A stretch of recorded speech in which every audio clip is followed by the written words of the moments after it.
It's day 2 of this government shutdown, and you're probably wondering, why can't these lawmakers just get the government back open? What is the actual issue? Well, as you know, there's a lot of blame going around and a lot of messy politics, but neither of those things are the facts. That's all spin. You know, I only focus on the facts, and the fact is, there are several real issues that Democrats and Republicans are fighting about, and those issues are what is preventing the government from opening back up. And in the end, the issues boil down to 2 things: healthcare and trust.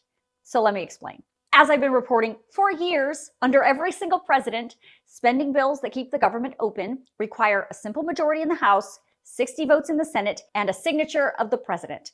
If the party in power does not have the votes necessary amongst themselves to get those spending bills passed, it is the responsibility of the party in power to negotiate with the minority party. That means these spending bills can not only include priorities of the party in power. A negotiation means some of the things that the minority party wants have to be included too, right? Everyone has to compromise. So in this case, since Republicans control the House, Senate, and White House, and Republicans only have 53 senators, not 60, it's the responsibility of the Republicans to negotiate with the Democrats to pass a spending bill to get this government back open. But that's where the hangup is. Since President Trump took office, Republicans have not really had to negotiate with Democrats to get any of their huge legislative priorities passed because one of 2 things has happened. 1, Republicans were passing bills that did not require those 60 votes in the Senate, so they could use their simple majorities in both the House and the Senate to get even their most controversial priorities passed into law.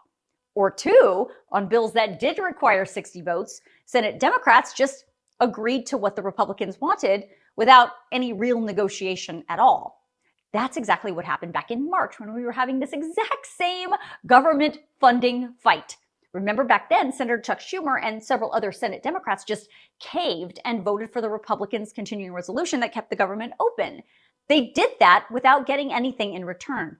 No negotiation at all, because Schumer at the time said it was more important to keep the government open than to fight about those Democratic priorities. Well, when Schumer and the Democrats in the Senate did that, they got their asses handed to them by their base. Now, I tell you that story not to pick on Democrats, but because it's important context, so you can understand why Senator Schumer and Democrats this time are not just simply caving to the same Republican continuing resolution. They don't want the blowback from their base. So now they are digging in. They want something from Republicans in exchange for those 7 votes in the Senate.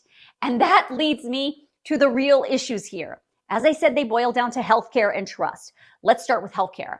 Republicans want Democrats, as I said, to simply agree to a continuing resolution to temporarily keep the government open through November. But Democrats say, whoa, not so fast. If you Republicans want our 7 Democratic votes in the Senate to keep the government open through November, we want you Republicans to agree to a permanent extension of the Enhanced Affordable Care Act subsidies that help millions and millions of qualified middle-income Americans afford their health insurance. For the record, by law, immigrants who are in this country illegally are not legally allowed to qualify for ACA healthcare coverage, nor are they legally eligible for these particular subsidies that I'm talking about. Also, Democrats are asking for some of the billions of dollars in Medicaid cuts that were included in the Big Beautiful Bill to be restored. In this environment, that seems like a non-starter, but those ACA subsidies could be on the table. And when it comes to those, lots of you may be missing a huge piece of this story. As I warned in this video back in July, those enhanced ACA subsidies are expiring for everyone at the end of this year. And that means everyone's health insurance premiums and out-of-pocket costs are going to skyrocket in 2026. You're probably already starting to see that in your renewal notices. And without those subsidies, you are going to be paying anywhere from 15% all the way up to 75% more for your health insurance premiums. Oh, and if you have private health insurance through your employer, you are not immune from this either. It may not be as large of a price increase for you, but you are likely going to see costs go up for your health care too. Democrats want those ACA subsidies extended permanently. Republican leadership is saying, whoa, we're willing to negotiate with you Democrats on this particular healthcare subsidy, but holding the government hostage is not the right way to do this. Instead, the House Speaker and even the Vice President have said Democrats should hand over the 7 votes to reopen the government, and then they can have the healthcare subsidy negotiation. And that leads me to the other issue, which is trust.